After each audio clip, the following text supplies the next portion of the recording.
নমস্কার বন্ধুরা, কেমন আছেন সবাই?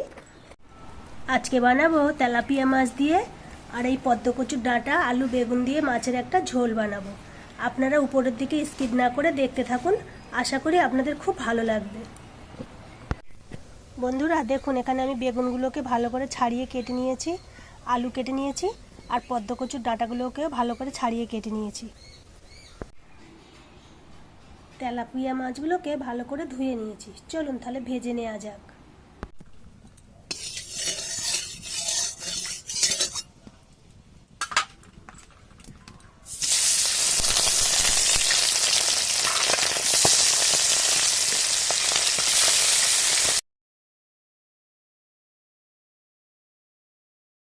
মাছ ভাজা হয়ে গেছে, মাছ তুলে আমি এই তেলেতে তরকারিটা চাপিয়ে দেব।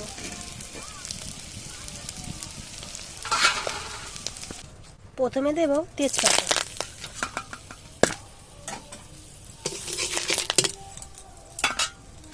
তারপরে পেঁয়াজ কাঁচা লঙ্কা দেব,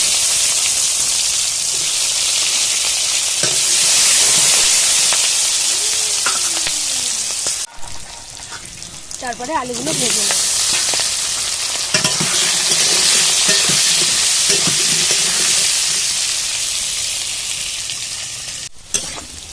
আলুগুলোকে ভালো করে লাল করে ভেজে নিয়েছি, এবারে বেগুন আর ডাঁটা দিয়ে দেবো এর সঙ্গে।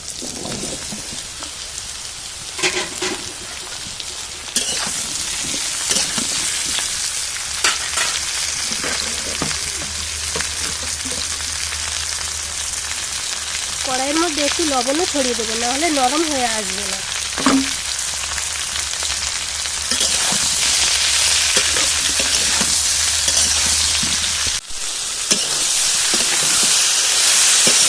ভাজতে ভাজতে আমার সবজি নরম হয়ে গেছে দেখুন, এবার আমি একটু আদা বাটা দিয়ে দেবো।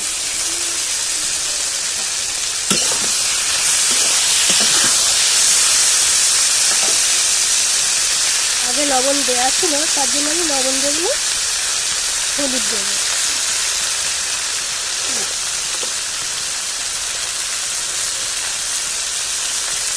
লঙ্কার গুঁড়ো দেবো,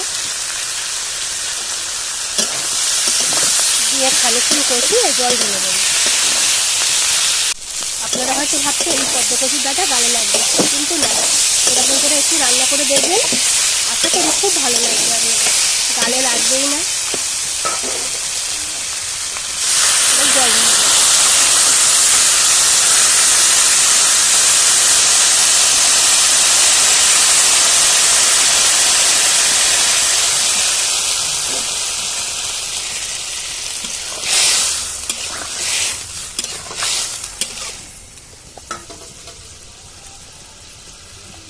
তরকারি হয়ে এসছে, একটু ধনে গুঁড়ো দিয়ে দেবো, সাথে দেবো একটু জিরে মরিচের গুঁড়ো।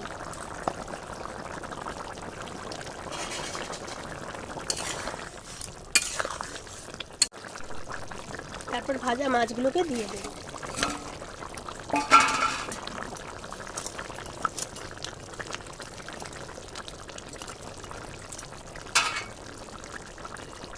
মাছ দিয়ে 5 মিনিট ফুটিয়ে নিয়েছি, এবার আমি তরকারিটাকে নামিয়ে ফেলবো, হয়ে গেছে।